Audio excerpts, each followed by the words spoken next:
بسم الله الرحمن الرحيم والحمد لله رب العالمين وصلى الله وسلم على نبينا محمد وعلى آله وصحبه أجمعين أما بعد. On est arrivé au hadith numéro 84.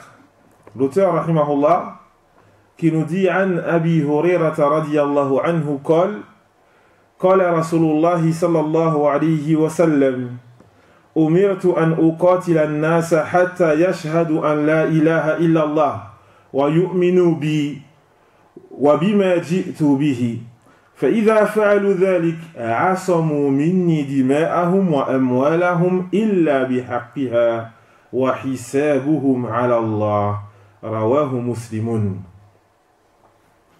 Donc, l'auteur qui nous dit selon Abi Hurairah radiyallahu anhu que le messager d'Allah sallallahu alayhi wa sallam a dit: il m'a été ordonné de combattre les gens jusqu'à ce qu'ils attestent que nulle divinité ne mérite l'adoration sauf Allah, et qu'ils croient en moi, et qu'ils croient en ce avec quoi je suis venu. Et s'ils font cela, alors ils auront préservé de moi leur sang et leurs biens, sauf en droit, c'est-à-dire sauf si ils font quelque chose, ils violent donc un principe en islam qui implique une sentence. Wa hisabuhum ala Allah, et leur jugement revient à Allah le Très-Haut, rapporté par l'imam Muslim. Et donc ici on est toujours, chers frères, nahnu la nazal fi babi hukukin nabi sallallahu alayhi wa sallam. On est toujours dans le chapitre concernant les droits du prophète sallallahu alayhi wa sallam.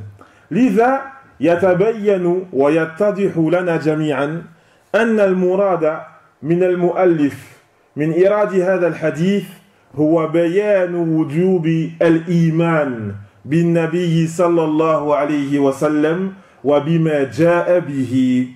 Et donc on est toujours dans le chapitre concernant les droits du prophète sallallahu alayhi wa sallam, et à partir de là il apparaît clairement que l'auteur rahimahullah il nous cite ce hadith pour nous montrer le caractère obligatoire de la foi au prophète sallallahu alayhi wa sallam, et aussi de croire en ce avec quoi il est venu. Et donc on a aussi le fait ici de ne pas prendre que le Coran en délaissant la sunna. Il est obligatoire de croire en tout ce avec quoi est venu le prophète sallallahu alayhi wa sallam. El-Kitab wa Sunna, le Coran ainsi que la sunna. فالنبي صلى الله عليه وسلم قاتل لدخول الناس في الإسلام. Le prophète sallallahu alayhi wa sallam il a combattu afin que les gens rentrent en islam. Al-Allama Ibn al-Uthaymin rahmatullahi alayhi يقول لنا إن القتال هناك فرق بين القتال والمقاتلة. Le cheikh Ibn al-Uthaymin rahimahullah il nous dit que dans la langue arabe il y a une distinction entre al-qital wa al-muqatala. Al-qital, c'est donc le combat qui est forcément avec les armes. Al-muqatala, le masdar du verbe qui a été utilisé ici, an uqatil, c'est le fait de combattre, que ce soit avec des armes ou même sans les armes. On le dit même dans la langue française, le fait qu'une personne fait des efforts pour la da'wa, pour propager l'islam, il enseigne, il donne des cours. On peut dire en français que cette personne-là mène un lourd combat. Ça se dit aussi dans la langue française. Et donc le prophète sallallahu alayhi wa sallam, il a combattu pour la propagation de l'islam. Lidhalika, qala al-imam ibn Baz rahimahullah, فإذا انتشر الإسلام فلا قتال. Il dit ce qui est voulu par le combat, c'est la propagation de l'islam. Et donc si l'islam est propagé, il n'y a pas de combat. Il n'y a pas de combat si l'islam est propagé. Ça c'est donc une parole de l'imam Ibn Baz rahmatullahi alayhi. والنبي صلى الله عليه وسلم يتضح لنا جميعا في هذا الحديث أنه لا يعلم الغيب. Il apparaît clairement. Et donc parmi les droits du prophète sallallahu alayhi wa sallam, le fait qu'il est obligatoire de croire en lui. Ça c'est une obligation. Et on doit croire en ce avec quoi il est venu. Mais est-ce que ça veut dire qu'on doit exagérer le concernant sallallahu alayhi wa sallam? La abadan. On ne doit pas exagérer le concernant. Et il y a des éléments qui montrent que c'est un être humain, on ne doit pas exagérer le concernant, le fait qu'il ne connaît pas l'invisible. Et c'est pour ça qu'il dit, ici dans ce hadith, à la fin du hadith, وَحِسَابُهُمْ عَلَى اللَّهِ. Et leur jugement dépend d'Allah. Leur jugement reviendra à Allah. C'est-à-dire, هَؤُلَاءِ النَّاسِ يُظْهِرُونَ أَنَّهُمْ أَسْلَمُوا. Ces gens-là, ils montrent qu'ils se sont convertis, qu'ils ont accepté l'islam. فَنُعَامِلُهُمْ بِالظَّاهِرِ. Alors, on se comporte avec eux de façon apparente. Ils nous montrent de façon apparente qu'ils sont musulmans. Alhamdulillah. On se comporte avec eux comme tel. Mais maintenant, s'ils cachent en eux une mécréance, alors, hisabuhum ala Allah, leur jugement reviendra à Allah. Nous, on ne peut pas savoir. D'accord? Et donc, le prophète sallallahu alayhi wa sallam, lam yakun ya'lam il-ghaib. ومن هنا نصل إلى مسألة أخرى. Et c'est à partir de là qu'on va à un autre sujet qui est النبي صلى الله عليه وسلم لا يستحق العبادة. Le prophète sallallahu alayhi wa sallam ne mérite pas l'adoration. Et ça fait partie de ses droits. Toute personne qui va par amour pour le prophète ou autre, qui va l'adorer, n'aura pas respecté les droits du prophète sallallahu alayhi wa sallam. Pourquoi? Parmi les droits du prophète sallallahu alayhi wa sallam, le fait de croire qu'il est le messager d'Allah tabaraka wa ta'ala et qu'il ne mérite pas l'adoration. Et c'est pour cela que Allah tabaraka wa ta'ala, il dit dans le Coran, Qul ma kuntu bid'an min ar-rusul. Dit, je ne suis pas le premier messager qui vient à vous. Je ne suis pas le premier. Wa ma adri ma yuf'alu bi wala bikum. Et je ne sais pas ce qu'on fera de moi ni de vous. Je ne sais pas. Le prophète sallallahu alayhi wa sallam, il ne sait pas. Il ne savait pas ce qu'Allah tabaraka wa ta'ala allait faire de lui ni des autres. Car il ne connaît pas l'invisible. Et donc il est important de comprendre ici que parmi les droits du prophète sallallahu alayhi wa sallam, le fait qu'on ne peut pas exagérer le concernant. Barakallahu fikum. Le hadith numéro 85, walahuma. Et donc toujours selon Al-Bukhari wa Muslim. عن أنس رضي الله عنه قال رسول الله صلى الله عليه وسلم ثلاث من كن فيه وجد حلاوة الإيمان. Il y a trois caractéristiques qui, si elles sont rassemblées chez une personne, cette personne va bénéficier du délice de la foi. Cette personne va bénéficier du délice de la foi. Quelles sont ces caractéristiques? Il nous dit sallallahu alayhi wa sallam an yakuna Allahu wa rasuluhu ahabba ilayhi mimma siwahuma, que Allah et son messager soient plus aimés pour cette personne que quiconque. Deuxième caractéristique, an yuhibba al-mar'a la yuhibbuhu illa lillah, que cette personne, elle aime quelqu'un, lorsqu'elle l'aime, elle ne l'aime que pour Allah tabaraka wa ta'ala. Troisième caractéristique, an yakraha an ya'uda fil kufri ba'dama anqadhahu Allah ta'ala minhu kama yakrahu an yuqdhafa fin nar.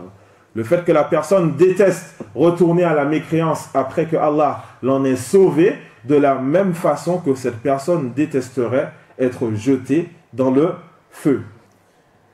Idhan ayyuha al-ikhwa, alayna kullina an nahris على هذه الأوصاف المذكورة في هذا الحديث. Et donc, ô chers frères, nous devons nous efforcer, tout un chacun, de rassembler ces caractéristiques qui sont citées dans ce hadith. Et la première caractéristique citée dans ce hadith fait partie des droits du prophète sallallahu alayhi wa sallam, an yakuna Allahu wa rasuluhu ahabba ilayhi mimma siwahuma. Le fait que Allah et son messager soient plus aimés pour cette personne que quiconque d'autre. Le fait que tu aimes Allah et le messager d'Allah sallallahu alayhi wa sallam plus que quiconque. Tu vas me dire plus que ma femme, je vais te dire oui, plus que ta femme. Mes enfants, oui, plus que tes enfants. Plus que toi-même.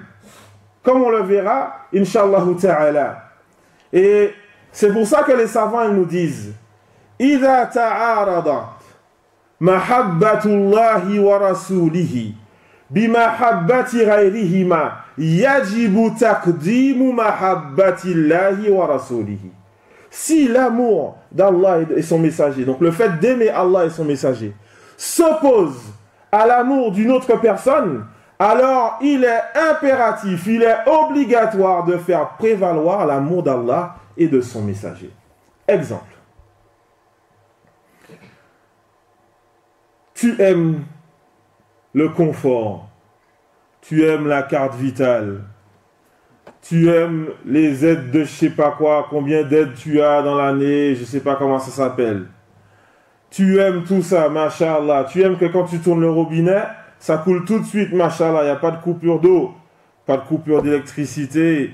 T'es bien, mashallah. Tu aimes le confort. Tu aimes Allah et son messager. Tu te retrouves dans une situation où on t'empêche de pratiquer ta religion dans le confort dans lequel tu es. Qu'est-ce que tu fais prévaloir? Allah et son messager ou le confort que tu as, le luxe que tu as? Tu fais prévaloir Allah et son messager et tu vas dans un autre endroit où tu peux pratiquer ta religion. Ce que je trouve étonnant, subhanallah, cette histoire de vaccin, elle nous a fait sortir des choses. Franchement, je ne m'attendais pas à tout ça. Je ne m'attendais vraiment pas à tout ça. Aujourd'hui, des personnes avec qui j'avais débattu il y a longtemps sur des sujets concernant l'islam, ces personnes qui me disaient, oui, mais l'islam, il y a ci, l'islam, il y a ça, l'islam, il y a ci. Tu leur dis, mais où c'est que tu as pris tous ces mensonges? Ils te disent, oui, c'est la télé, c'est la télé. Aujourd'hui, ces mêmes personnes, ceux qui te disent, ah, la télé, c'est des menteurs, ils veulent nous imposer ci, la télé, ça, la télé, ci. Tu dis, si c'est des menteurs pour le vaccin, pourquoi ce n'est pas des menteurs pour l'islam? Hein? Et donc, aujourd'hui, donc par rapport au sujet dont on parle, tu trouves, subhanallah, des non-musulmans qui sont prêts à partir au Maroc. Ils sont prêts à partir au Maroc. Hein. Pourquoi? Ils te disent pour ne pas faire le vaccin. Ils sont prêts à partir au Maroc, des non-musulmans. Ils ont dit il faut quitter l'Europe, il faut quitter toute la zone Europe pour aller là-bas pour ne pas faire le vaccin. Tu demandes aux musulmans, bon alors, on retourne dans nos pays. Lillah, pour Allah. Attends, on fait le hisab et tout, Inch'Allah, on va voir. Bi'iznillah, on prend le vaccin, on reste en France, on prend l'argent, et alhamdulillah. Et donc, il est où notre amour pour Allah, tabaraka wa ta'ala? Qu'est-ce que tu dois faire prévaloir? Attention, ici, je ne parle pas donc d'histoire de... Je vous ai cité le vaccin, mais ce n'est pas la priorité du cours, attention. Comme je dis à tous, je ne suis pas docteur, ce n'est pas moi qui vais vous dire s'il faut prendre le vaccin, s'il ne faut pas le prendre. Moi, je ne rentre pas là-dedans. Moi, mon travail, il est ici. Donc, ici, par rapport à ça, les frères, ce sujet important, donc ce sujet de l'émigration, le fait de la difficulté, on aime notre confort. Rappelez-vous la parole d'Allah, tabaraka wa ta'ala, lorsqu'il nous dit « Kul in kana aba'ukum wa abna'ukum wa ikhwanukum wa azwajukum wa ashiratukum wa amwalun iqtaraftumuha » Dit, si donc vos parents, ce qui est voulu par là, c'est pas forcément le père. Attention en arabe, c'est pas que le père. Ça va plus loin, c'est le père, le grand-père, et donc tout ce qui s'ensuit. Les enfants, c'est toute la descendance. D'accord? Si votre lignée, votre descendance, vos épouses, vos proches, et vos biens que vous avez gagnés, et votre commerce dont vous craignez sa perte, si tout cela, tout ce qui a été cité,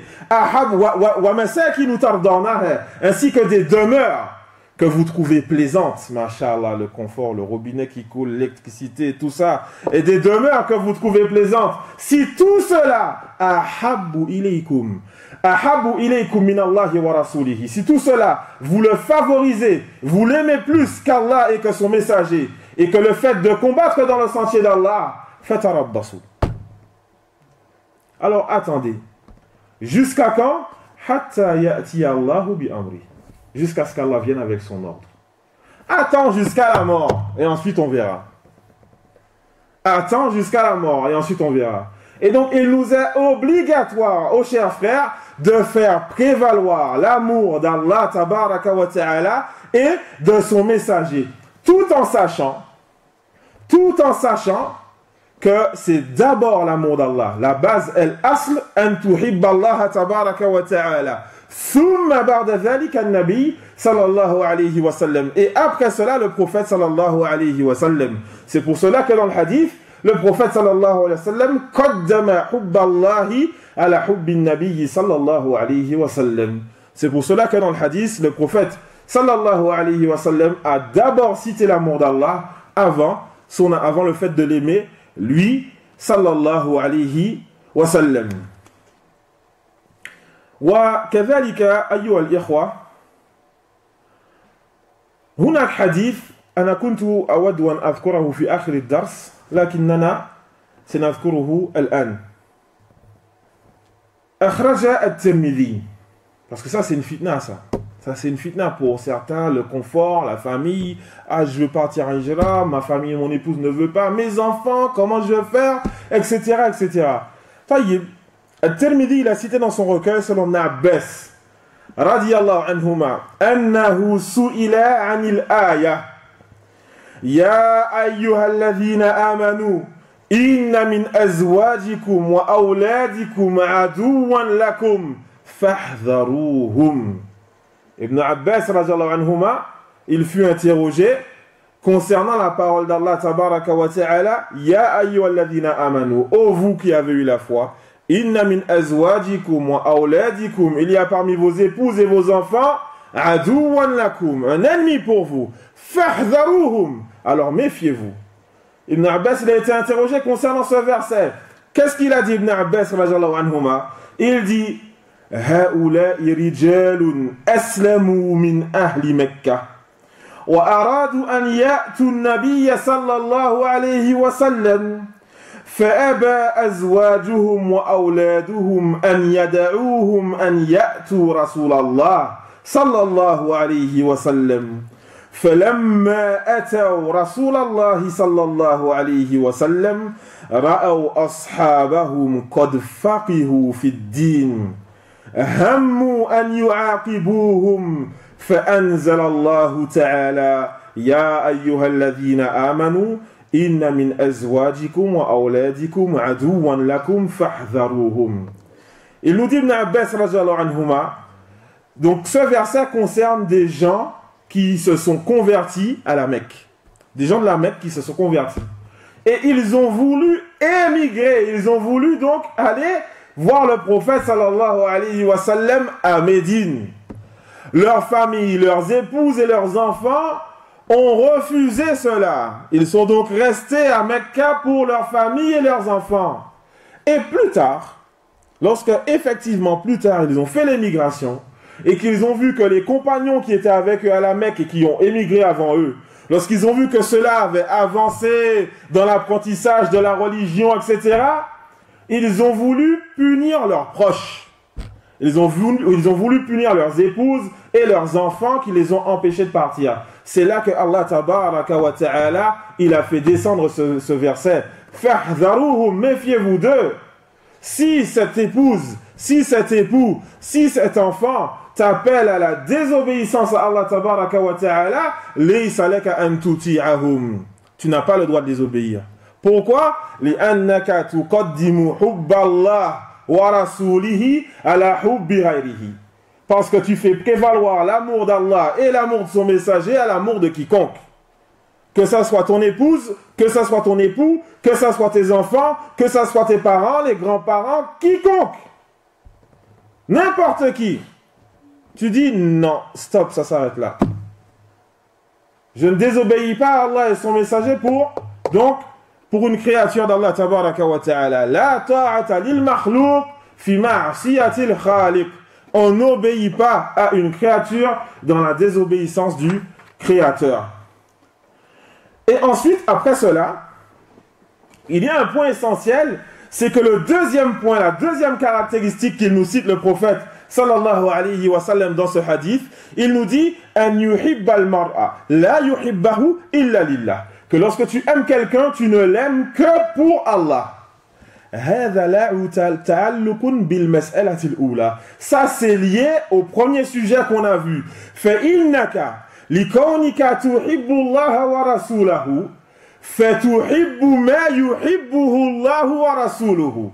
Et donc vu que toi tu aimes Allah et son messager, tu vas donc aimer ce qu'Allah et son messager aiment.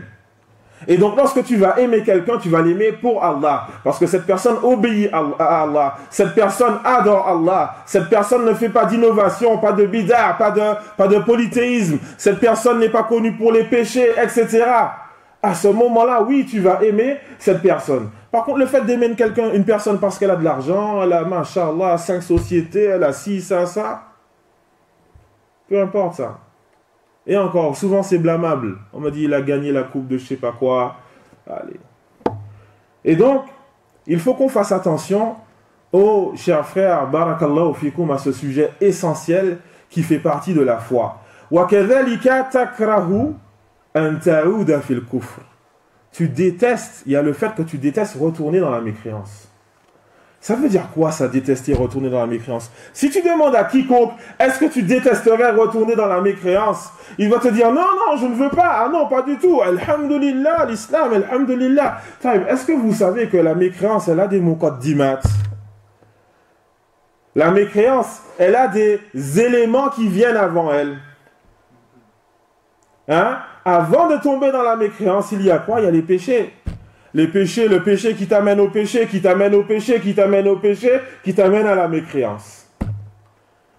Et donc il est impératif qu'on déteste cela, on déteste la désobéissance à Allah tabaraka wa ta'ala et à son messager.